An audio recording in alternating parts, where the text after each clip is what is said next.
we don't give him the recognition that is due him when even we call upon his name. In most churches, in most places, anytime there is a heavy presence, the proclamation of the minister is only recognizing the angels that are present.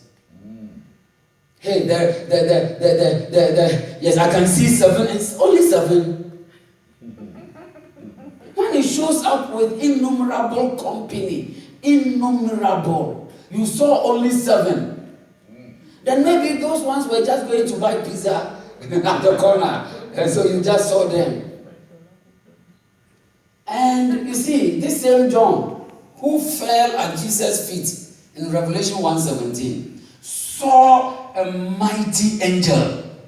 One of the members of the entourage of the Lord saw him show up, and he said, I fell at his feet to worship him. So I started proclaiming, I see a mighty angel of God. Hey, he's very, very tall. He is here. You shall be blessed. Then the angel shouted, hey, stop that, stop that. Stop that. He said, and he said unto me, see thou do it not. Don't ever give me recognition when it must go only to the Lord. That's awful. Yeah. This is where the church will limit the work in the name of Jesus. Have you never been to a church before where they said, hey, anointing has come, and as angels are here, and nobody will mention Jesus is here? We value the ministration of angels more than the one who brought them to minister for us. Help us, Lord. He said, see that thou do it not. I am your fellow servant, and of thy brethren that have the testimony of Jesus. What is the testimony of Jesus? That God raised him from the dead and is seated at the right hand of the Father. He said, we angels, we are even empowered to become workers in the church because of that event. They are like ushers as we come to church. They are like choristers as we come to church. They are like protocol as we come to church. Do you call on ushers, protocol, and people to come and work miracles for God's people? So we are just like you. We are fellow servants. We are fellow workers. We are of the same pedigree with the choir, the same pedigree with the ushers, the same pedigree with everybody who is doing service. Because of the testimony of Jesus. Yeah. Because of the testimony of Jesus. Then listen, he said, worship God. You see, heaven doesn't change its principles. Worship is to God. But when he finished, he said, for the testimony of Jesus is the spirit of the prophetic utterance. Anytime you declare him, he shows up. He will show up only if you know how to give him the word that is due to his name. Worthy, worthy unto him. Ascribe that word to his name and he will show up. Amen. Let the church stop becoming as if we are competing with Jesus for place and for significance. Are we ready to let him be? Yes. When he shows up, can we sing praises to him? Can we worship him? Can we adore him? Can we honor him? Whoever will be able to do that. Acts chapter number 9. Something spectacular happened. Remember Saul the Pharisee, was killing the saints of God. Killing the saints of God. From verse number what? Acts chapter number 9. Let's start from verse 6. Maybe it will help us. Okay, go up to verse 4. You see, this is Saul moving about, killing people. And on the way to Damascus, light flashed across him from heaven. And he fell down. And he fell to the earth and heard a voice saying unto him, Saul, Saul, why persecutest thou me? What was Saul doing? Saul was killing ordinary men and women who called themselves Christians, who called themselves holders of the testimony of Jesus. He was killing them. But listen to Jesus. He said, what you are doing to them, you are doing to me. So when I'm sick, Jesus is sick. When you insult me, you insult Jesus. When you throw a stone at me, you throw it at Jesus. And he is watching. He is watching. Now listen to verse number 5. He said, who art thou, Lord? And the Lord said, I am Jesus, whom thou persecutest. And this is the part that freaks me. It is hard for thee to kick against the pricks. Hard. So Satan, that sickness you have put on me, you have put on Jesus.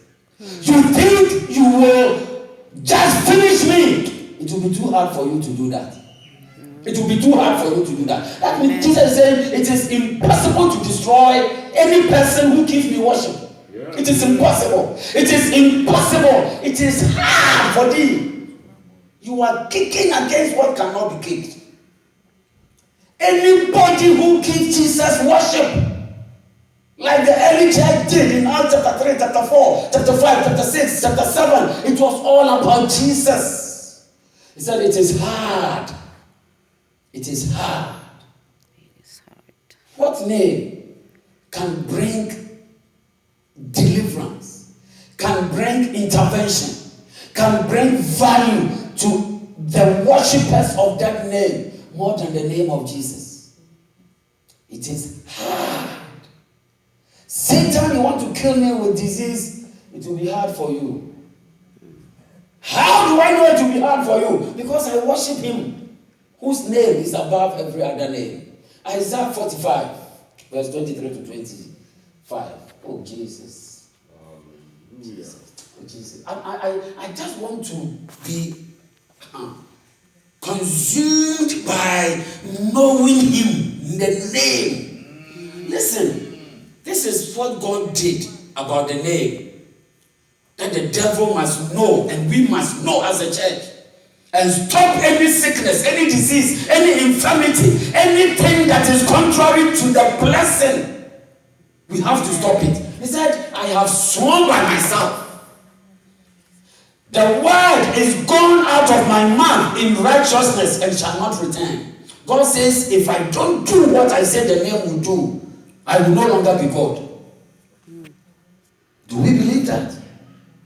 It's a challenge. He said, and that unto me every knee shall bow and every tongue shall swear. So when God said he has exalted the name of Jesus above every other name, that at the mention of the name every knee must bow, every tongue must confess, he was proclaiming it under oath. Help me, Lord. Verse 24. Verse 24.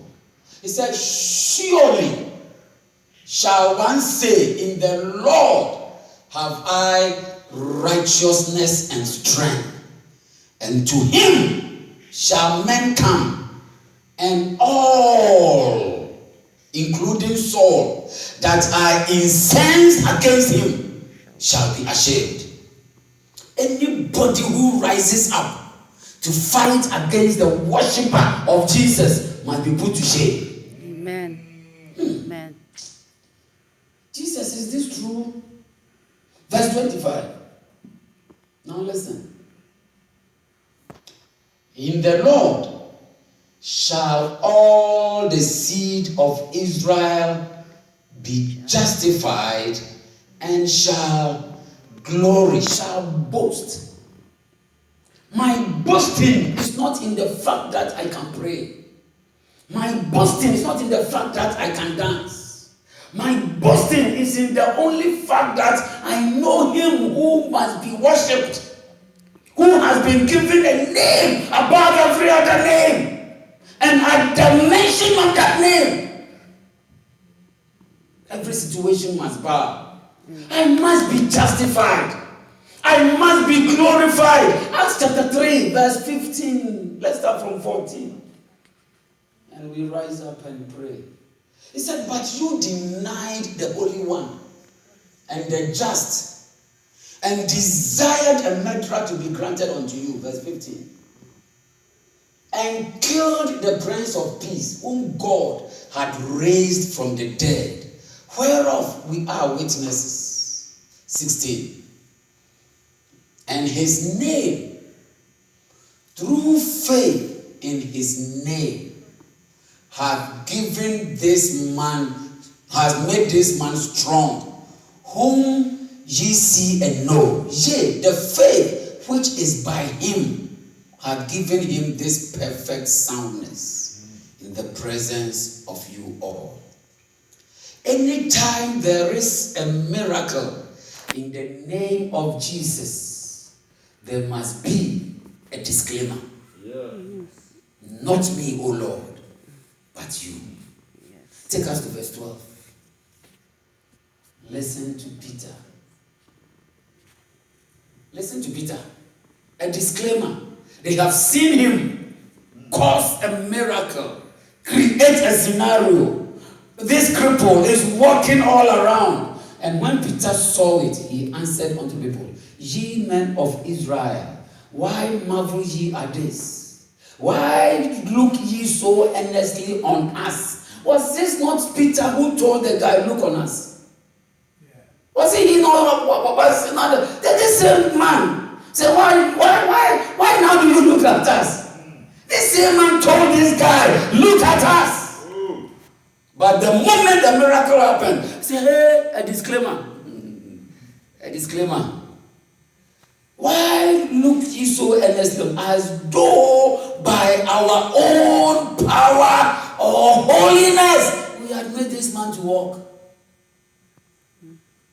We have no part. We are just witnesses. We only bear the testimony of somebody we worship. And because of the worth of that name, and because of the blessing in that name, he is changing situations around. Amen. You killed him, my Father, God raised him, and that lamb is still in heaven, waiting for people to worship him. Amen. Whoever will know the worth of worship that must be given to the lamb that was slain will always become a channel for the manifestations of the glorious deeds of Jesus. Amen. That is the key. That is the key. If you find Jesus, how will you treat him? Should I show you? First Chronicles chapter number 16. David knew better quickly before we pray. We're going to pray shortly because I'll show you the key. The way to bring Jesus, the way to let it be that it is not you. That's why he introduced the prayer of agreement. First Chronicles 16 from verse 25. Oh, King David. He said, for great is the Lord, and greatly to be praised. He also is to be feared above all gods. If you see him, don't treat him like any other. Are you getting me? Yeah. Don't treat him like any other. He is like no other. Verse number 25. 26, quickly, let's go.